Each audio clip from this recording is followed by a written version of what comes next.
आज हमारे lecture series का ये 5वां लेक्चर है, जिसमें अपन सिंपल ग्राफिकल मेथड और कंपैरेटिव ग्राफिकल मेथड और रेशियो मेथड की बातचीत करेंगे। ठीक है, तो चलिए आज देखते हैं सिंपल ग्राफिकल मेथड होती क्या है। ठीक है, तो ये लिखा मैंने simple SIMPLE simple graphical method. ठीक है, अब सिंपल ग्राफिकल मेथड में होता क्या है, थोड़ा सा इसको एग्जांपल लेते हुए करते हैं। थोड़ी देर के लिए मान लेते हैं कि 1930 में किसी सिटी की पॉपुलेशन थी 100, 1940 में किसी सिटी की पॉपुलेशन थी 200, 1950 में किसी सिटी की पॉपुलेशन थी 300, 1960 में किसी सिटी की पॉपुलेशन थी 400, 1970 में किसी सिटी की पॉपुलेशन थी 500, और कोई आपसे बोल रहा है कि 1980 में इस सिटी की पॉपुलेशन आपको बताना है। आपको ये यूज करना है यहाँ पर सिंपल ग्राफिकल मेथड। तो सिंपल बात है, ग्राफिकल मेथड है तो इसमें ग्राफ पेपर का यूज आपको करना है। किसका यूज करना है? आपको ग्राफ पेपर का यूज करना है। तो कैसे करेंगे, इधर देखिएगा। मान लेता हूँ कि ये मेरा ग्राफ पेपर है। ये देखिए, मैंने आपके लिए यहाँ पर मैंने अपना ग्राफ पेपर बनाया। ठीक है, यहाँ पर करना क्या है, यहाँ पे आपको ईयर ड्रॉ करने हैं, यहाँ पर आपको पॉपुलेशन ड्रॉ करनी है, पॉपुलेशन, और यहाँ पर आपको ईयर में ड्रॉ करनी है। ये थोड़े के लिए 1930, ये 1940, ये 1950, ये 1960 और ये 1970। ठीक है, ये यहाँ पर अपन ने मान लिया कि 100 का डिवीजन, तो 100 यहाँ मान लेते हैं, 200, 300, 400, 500, तो 100, 200, 300, 400 और ये 500 आपने मान लिया। ठीक है, इधर देखिएगा, 1930 में पॉपुलेशन ये थी, ये निकल आई। 1940 में पॉपुलेशन थी, ये निकल आई। 300 थी 1950 में, ये निकल आई। 400 में पॉपुलेशन थी, ये देखिए, ये मैंने निकाल दी। और ये 500 पॉपुलेशन थी आपकी 1970 में, ये देखिए। ठीक है, अब ये जो पॉइंट है, ये जो पॉइंट दिए हुए हैं, आपको इनको स्मूथ कर्व से मिला देना है। स्मूथ कर्व से ये पॉइंट को मैंने मिला दिया। अब क्या है, आपको 1970 की पॉपुलेशन बनानी है। तो ये जो पॉपुलेशन जो आपने स्मूथ कर्व बनाया, इसी कर्व को आपको धीरे धीरे धीरे धीरे एक्सटेंड करना है।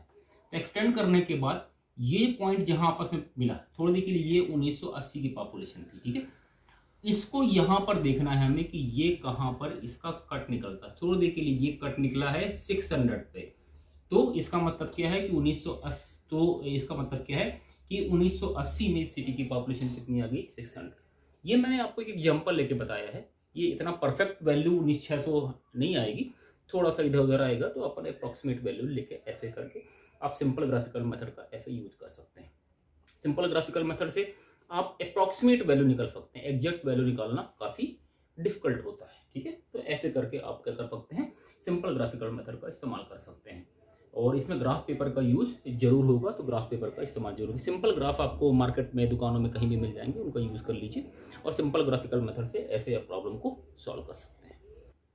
अब अगली मेथड है अपनी कंपैरेटिव ग्राफिकल मेथड। इधर देखिए, comparative graphical method, comparative graphical method, comparative graphical method मतलब सिंपल सी बात है, यहाँ पे हम कुछ ग्राफ्स का क्या करना है, कंपेयर करने वाले हैं। ठीक है, कैसे करते हैं वो मैं आपको दिखाता हूँ। थोड़ा देखिए, मान लेते हैं कि आपको किसी एक्स सिटी की पॉपुलेशन का फोरकास्ट करना है, उसका डेटा मैं लिखने वाला हूँ। देखिएगा, आपको कोई एक्स सिटी है, एक्स सिटी है और उसकी पॉपुलेशन कितनी, 1910 में 1 दी हुई है, 1920 में 2 दी हुई है, 1930 में 3 दी हुई है, और आपको 1940 में ये वाली वैल्यू निकालनी है। ये मैंने एज्यूम कर लिया है डेटा। ठीक है, आप चाहें तो बुक का इस्तेमाल कर सकते हैं इस मेथड का प्रॉब्लम करने के लिए, लेकिन मैंने आपके लिए एज्यूम किया हुआ है। अब कंपैरेटिव ग्राफिकल मेथड में ऐसे ही करना है जैसे आपने सिंपल ग्राफिकल मेथड का यूज किया है। कैसे करना है, इधर देखिएगा, इसका भी ग्राफ प्लॉट होगा। तो चलिए ग्राफ प्लॉट करते हैं। ये ग्राफ प्लॉट हुआ, यहाँ पर आएगा ईयर, यहाँ पर आएगा पॉपुलेशन। ठीक है, यहाँ पर थोड़ी देर के लिए मैं मान लेते हैं 1910 की पॉपुलेशन, 1920 की पॉपुलेशन, 1930 की पॉपुलेशन, 1910, 1920, 1930 की पॉपुलेशन। इधर देखिए 1 2 एंड 3, इसको थोड़ा सा ऐसे ऐसे करके आप ये जो डेटा है उसको ऐसा कर लीजिए, ये आपके लिए अच्छा रहेगा। ठीक है, अब इसको एक स्मूथ कर्व से मिला दीजिए। ठीक है, तो ये क्या है 1930 तक का डेटा आ गया, लेकिन आपको चाहिए 1940 का डेटा। अब वो भी यूज करना है सिंपल ग्राफिकल मेथड नहीं, आपको कंपैरेटिव ग्राफिकल मेथड का उपयोग करना है। तो उस कंपैरेटिव ग्राफिकल मेथड का उपयोग कैसे करना है वो मैं आपको दिखाता हूं। अब क्या करना है, ये जो सिटी एक्स थी ना, अब क्या करना है, ये सिटी एक्स देखना है कहां है, उसके आसपास की 2-4 सिटी की पॉपुलेशन आपको पता होनी चाहिए। ठीक है, वो भी कब से, 1930 के बाद अगर वहां पर डेवलपमेंट हुआ है, अगर वहां की पॉपुलेशन की ग्रोथ का डाटा आपको लेना पड़ेगा। ठीक है, थोड़ी देर के लिए जो सिटी थी कि उसके बगल में 4 सिटी और हैं, ABCD, कितनी सिटी है, 4 सिटी और है। तो उन सिटीज का जो डेटा था उसका अपन ने ग्राफ खींचा, तो ए सिटी के लिए ऐसा गया, बी सिटी के लिए ऐसा गया, सी सिटी के लिए ऐसा गया, और डी सिटी के लिए ग्राफ ऐसा गया। ठीक है, लेकिन आपको 1940 में पॉपुलेशन चाहिए किसकी, एक्स सिटी की। अपन को एबीसीडी जो आपकी जो पॉपुलेशन दी है उन सिटीज की पॉपुलेशन से कोई लेना देना नहीं, आपको मतलब किससे है, आपको एक्स सिटी से मतलब है।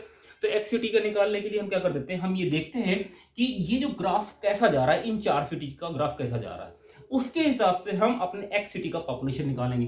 तो हम क्या करेंगे, धीरे धीरे धीरे इसको एक्सटेंड करेंगे, और यहां मान लेते हैं ये अपना ग्राफ एंड हुआ, और यहां से ये वैल्यू को हम क्या करेंगे, यहां पर रख के ज्वाइन करेंगे। थोड़ी देर के लिए ये वैल्यू हमारी 5 आती है, तो हमारी एक्स सिटी की पॉपुलेशन 5 आई। मतलब आपको city A, city B, city C, city D, in cities का ग्राफ को कंपेयर करते हुए अपने ग्राफ को प्लॉट करना है, यही कहलाता है कंपैरेटिव ग्राफिकल मेथड। यहां पर हम क्या कर रहे हैं, 4 सिटी की ग्राफ को कंपेयर कर रहे हैं एक्स सिटी के ग्राफ से, तो ये जो पॉपुलेशन मिलेगी वो एक्स सिटी की ग्राफ की पॉपुलेशन मिल जाएगी। इस तरह आपको कंपैरेटिव ग्राफिकल मेथड का इस्तेमाल करना है। अगली मेथड है रेशियो मेथड, उसका इस्तेमाल कैसे करना है इधर देखिएगा।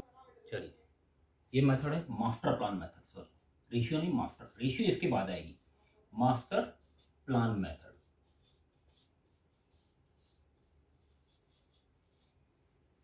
क्या होता है कि एंशिएंट इरा में हमारे जितने भी शहर थे वो वेल प्लान नहीं थे, कहीं कोई भी कहीं चीज बसी हुई है।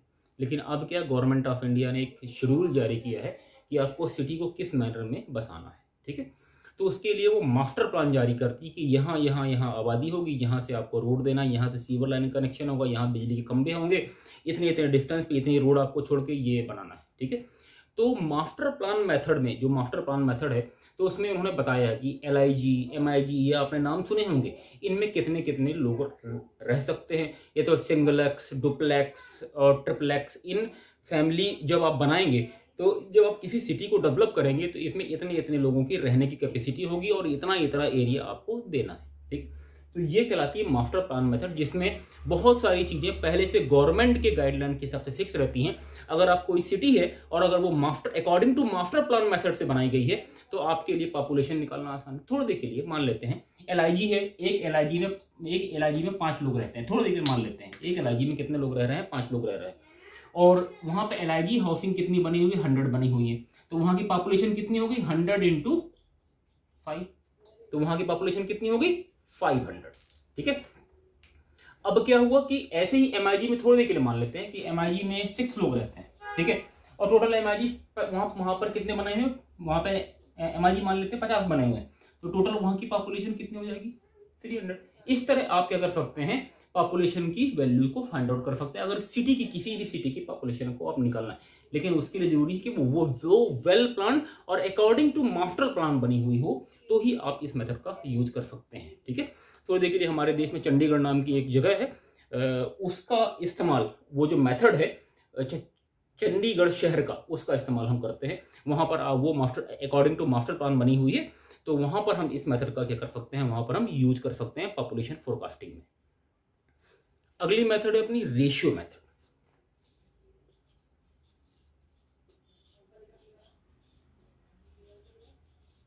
अब ये रेशियो मेथड क्या होती है, इधर देखिए थोड़ी देर के लिए मैं दिखाता हूं। ठीक है, मान लेते हैं किसी कंट्री की, देश की पॉपुलेशन, कंट्री की पॉपुलेशन, कंट्री को C से डिनोट करते हैं, उसकी पॉपुलेशन मैं मान लेता हूं 100। मान लिया मैंने, ठीक है। अब क्या, क्योंकि अपन को कैलकुलेशन करने में आसानी है, थोड़ा देखिए मान लेते हैं किसी सिटी ए की पॉपुलेशन 1910 में कितनी है 1, 1920 में कितनी है 2, 1930 में कितनी है 3, तो 1940 में कितनी होगी भैया। तो अब ये रेशियो मेथड में क्या करना है, जो कंट्री की पॉपुलेशन और ये जो सिटी की पॉपुलेशन है, इन सब का क्या निकालना है, आपको रेशियो निकालना है। और फिर ये रेशियो निकाल के देखना है कि किस हिसाब से ये सिटी की पॉपुलेशन ने वेरिएशन लिया है, ठीक है। तो अब हमें पता चल जाएगी कि 1940 की पॉपुलेशन कितनी होगी, किस हिसाब से रेशियो वेरी हो रहा है। थोड़ा रेशियो कैसे, 1/100, 2/100, 3/100, यहां से अपना रेशियो परसेंटेज में निकल जाएगा। जब ये परसेंटेज हम देखेंगे तो कितने परसेंटेज से ये अगली पॉपुलेशन आएगी, तो 1/100 माइनस 2/100 कर दीजिए, तो आपको परसेंटेज निकल जाएगा कि इतने परसेंटेज से ये सिटी की पॉपुलेशन क्या करती है, वेरी करती है। तो थोड़ा देखिए, मान लीजिए ये सिटी की पॉपुलेशन कितनी आ गई अपनी 4 आ गई, अप्रॉक्सीमेट 4 आ गई, मतलब 4 पॉइंट समथिंग कुछ आएगी, अप्रॉक्सीमेट 4 आ गई। ऐसे करके हम इस मेथड में रेशियो मेथड का इस्तेमाल करते हैं। मतलब आपको कंट्री की पॉपुलेशन मालूम हो तो आपको सिटी की पॉपुलेशन जो मालूम है उससे डिवाइड करके उसका रेशियो निकालना है, और रेशियो के प्रोपोर्शन में ही पूरी की पूरी प्रॉब्लम को आपका सॉल्यूशन करना है। ये कहलाती है रेशियो मेथड। ये भी एक एग्जैक्ट मेथड नहीं है, लेकिन आपको तुरंत वर्कआउट करना हो तो इस मेथड का भी यूज बड़े बड़े जो प्लानर होते हैं इस मेथड का भी यूज करते हैं।